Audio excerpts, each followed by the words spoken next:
What's going on, guys? Welcome back to RC Everyday.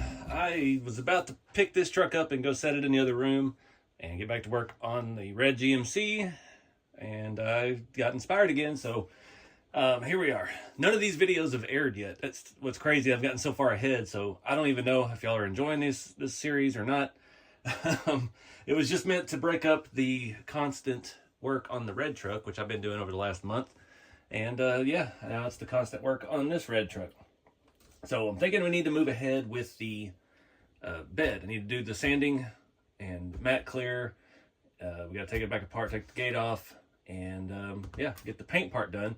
And the thing I've been most excited about this bed had provisions for wood to mount on the side. I'm not sure how high or where or what. I have all this wood left over from one of my other two scale garage builds. There's a place, Scale Lumberyard or Mini Lumberyard or something like that on Etsy. This is actually mahogany, and I only had a couple pieces of this left. We'll stain it up and cut it to fit and bolt it on here. I'm not sure if it goes. I think it would probably go on the inside. We have to trim that to match, do some work with that. But I'm gonna just kind of focus on the bed, get that part caught up with the body work because the cab looks awesome. I still have not ordered any parts for the cab that I'm missing. I guess when we get to that point, we'll move back to the red GMC. In the last video you saw, we got the linear actuator hooked up. I spent a little time. I tell you, electronics is somewhere I don't know that much about. So I get suggestions and things, and I go run that through Grok on Twitter. It's the AI I like the best. I don't know, you don't have to pay for it. I just have a Twitter account, so I log in and talk to it. And I spent about 30 minutes on there today trying to decide what's the best way to control the actuator. And I got a little, like a simple little 20 amp ESC. I ran through a couple different options. I was trying to avoid having to do another ESC, but it's, this doesn't take much power. And I got something that's capable of 3-cell because most of what I have are 3S batteries.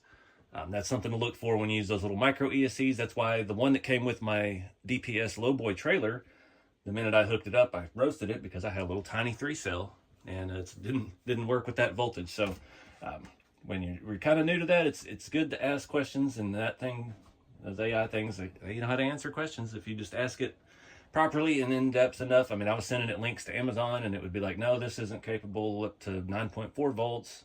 Yada yada, and you just tell it all the parameters and it goes. So it's been kind of handy. Got the little wire adapter here. We were testing it on, little 3-way switch. We put that back on that engine hoist. So anyway, that'll be probably later down the line. That's not coming until Friday. So yeah, let me get this bed pulled off of here. I gotta take my box back off and start. I really want to cut the wood first, so let's do that. I love following directions.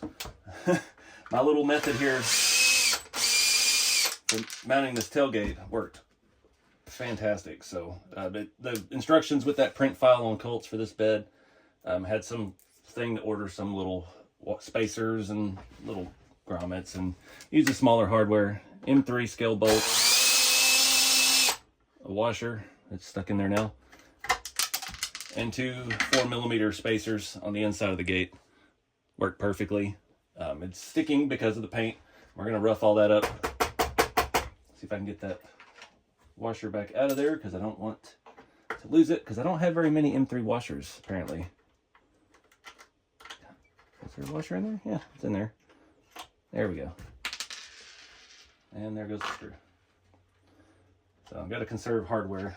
I haven't found a good source of washers. I need to look at K&K and see if they have washer sets for M3. I think I'm just going to go ahead and take the bolts out. If I remember right, I did not leave the actuator hooked up.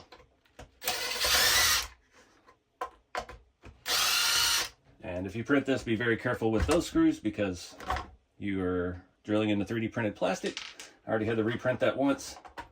I don't want to have to reprint it again. Should have extended the actuator. Let me get that bolt loose on the end of the actuator because I know it's not tight. All right, so one of my must-have tools with any of the craft stuff I do are flush cut vice grips. These are not in the best shape. and they're not the cheapest thing to get, but they don't have that beveled edge. So like if you were cutting zip ties on your car, this will cut them flush with the head. So when you reach back in later to reach for a wire or something, you don't slice your arm open. That was a big thing. We started using these at the Peterbilt factory a long time ago because, yeah, everybody was tired of getting poked by the dang zip ties that we cut. And if you know modern vehicles, 90% of it's made of zip tie. So I'm going to try to just eyeball this. I'm going to put this on here on the outside, try to eyeball this angle of our front piece. This will be good enough to start, and we split it. And it launched across the room. Yeah, that's good enough. I'm curious if that bottom screw is going to be tight to get in there. There is a little bit of ugly print on the inside of those. The way it was supported, it did not work out the best, but you know, we're going for a patina build. Let me double check this fits on the other side, and we'll just cut the other one to match. Oh, if I can hold the darn thing. I'm going to do a little bit of distressing, show you some tricks with wood that I like to do, other than shoot it across the shop at your cars. It's not the best cut, but it'll work. So let's go out here to the other part of the shop, do some wood damaging. All right, opted to do it in here because it's noisy out there. My dang shop air conditioner is acting up again. It keeps thinking it's leaking coolant, and it's not. Still works fine, but it just keeps cutting off, and those portable roll-around air conditioners stink. So I got the backup window unit kicking off and on, so makes a lot of noise. We're going to use the Spice Grip Garage says the Cheek Poker 3000. It's good to wear at least eye protection or a face shield if you're using these things. And this just kind of strips away at the grain, makes a cool look. Obviously, don't want to get your finger.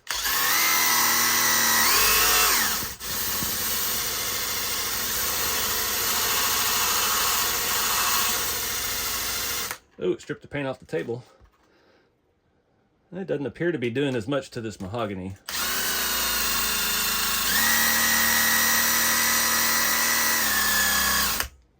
Or anything, really. Wow. Well, I like this kind of wood. It cleaned up the edge where we cut it.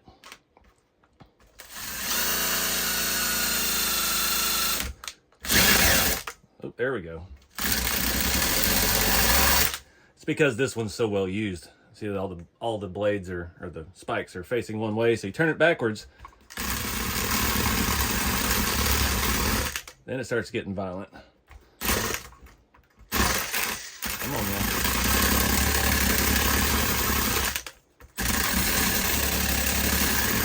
That's looking good.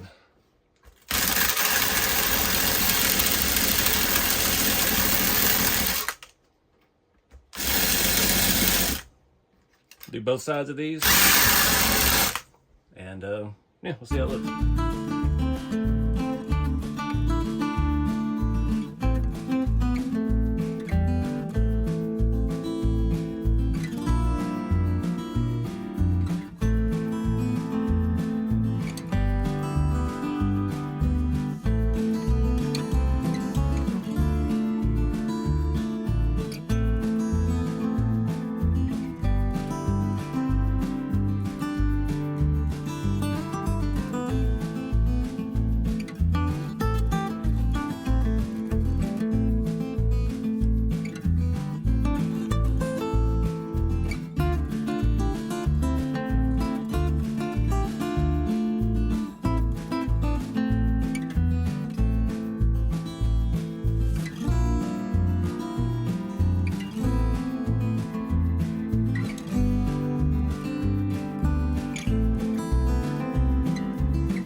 Alright guys, get you a better look here.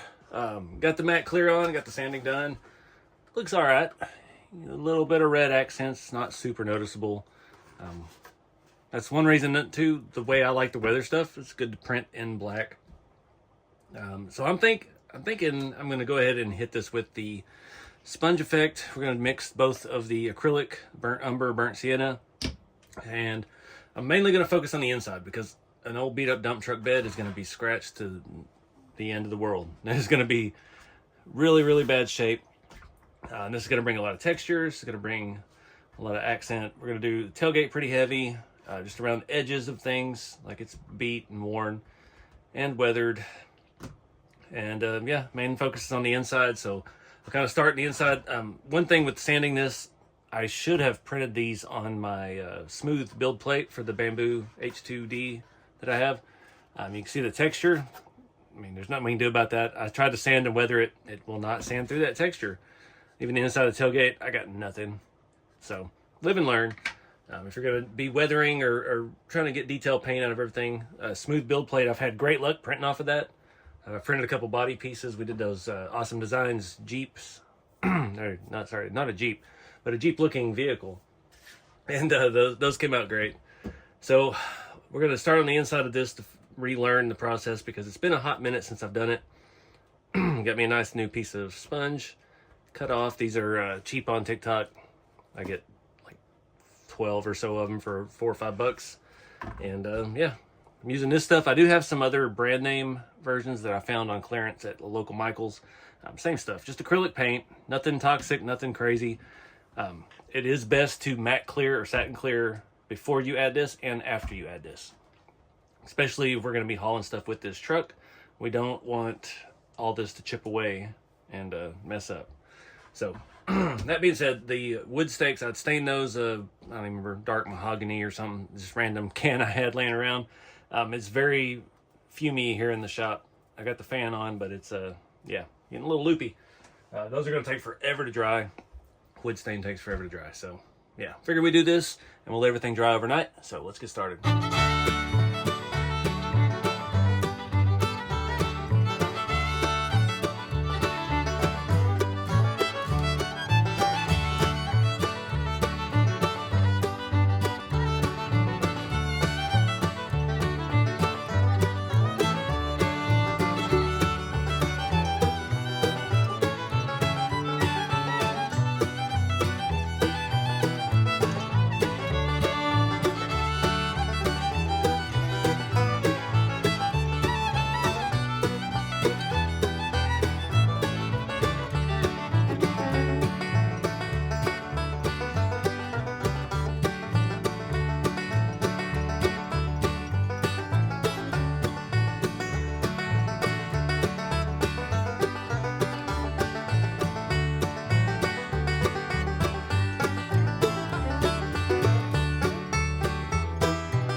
All right, guys. I just went with the first color, the burnt umber, the dark brown.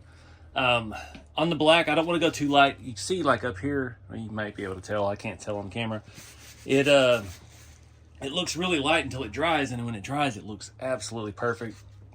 On the black, I don't think I want to do a lighter color. I ended up wasting a lot. I thought, I'm doing this giant piece, I'll squirt out a fair amount, and yep, didn't use a fair amount. So fortunately, wasted a lot of that, but thankfully it's pretty cheap. I've done, geez, 1, 2, 3, 4, 5, 6, 7 bodies and some panels and stuff, and we've barely even gotten into this tube, so it goes a long way. The sponges are more of an expense. Using my CowRC hide wipes, these things smell like Fruity Pebbles. If you know, you know. Smells fantastic. I was sitting there, I've been using them for a couple years now, and I'm like, I opened the box, the bucket, and pulled one out, and I was like, that's Fruity Pebbles. But yeah, I get all this stuff. The acrylic comes off easy, thankfully. It's like I've got poo all over my fingers. So we're gonna let this thing dry for a little bit and see how it looks, see if we need to touch up any areas before I throw away the plate and the sponge. This acrylic does dry relatively fast. I went a little hard on the inside, but I did really nice on the outside edges. And I think once it's dry, it's going to pop once we hit it with the matte clear. I did the inside of the tailgate, which is laying on that right now. So that's the terrible idea. But it added a whole lot of effect to it. The matte clear in this, now we can't really see the print lines as noticeably. And once we hit them again with the satin clear, it's going to really, really look good. I'm excited to see it. Excited to put a load of dirt in this thing and go dump it and see. And I get all the naysayers online like, oh, you should run hydraulics. You should do this. You should move your thing. I was like, well, we went through that in the last video, positioning the piston to dump. And, we checked it with a few things. I didn't put a load of dirt in it, but that's how it always goes on the internet. I do appreciate a lot of feedback. I don't appreciate know-it-alls, but I appreciate people who question things and ask intelligent questions. It's always good. And I try to give intelligent answers. So we'll let this thing dry out for a little bit and see where we're at. The wood, I can still smell the wood stain, so we're not there yet.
All right, guys, wrapping this one up. The tailgate is still very, very stiff. Okay, come on. It's been a little wet when I put it on, but we'll get it worked out. I sanded a lot off of that just to try and get it loosened up. So we're gonna have to keep working on it, but as far as the looks go, I love it. I'm super excited about the wood. And the rust actually came out pretty good. The inside of the bed is okay. You can't really tell because of the stupid texture, but hopefully when you see this thing, it'll only have dirt in the back. But yeah, just having fun with this. I had no expectations for this build. I never had a full plan starting this. It just kind of happened, and yeah, now I'm wrapped up all in it. So we'll get the wiring and stuff sorted out in the next video. I've got the ESC. It's coming tomorrow to power the actuator and we can tie it into the ESC and program it to all of the Fly Sky Noble Pro. And yeah, this thing's looking good. I've got to finally sit down and go through all the parts that I need to finish the cab. I need a windshield, I need the cab mounts, I need the rest of the stacks, all that kind of stuff. So everything is working out fantastic. I honestly do wish I had done the full length King Hauler frame with tandem axles, had the bed the full length, but you know, this is where we are, so we're just gonna rock it. We gotta get the roof horns and lights and get all the stacks on, get all that stuff sanded and weathered and try to match it. So anyways, appreciate you guys watching. Get out there and have some fun with the hobby, no matter what scale, what genre, what type, shiny, rust, doesn't matter. Have fun with the hobby, keep it scale, and I'll see you next time.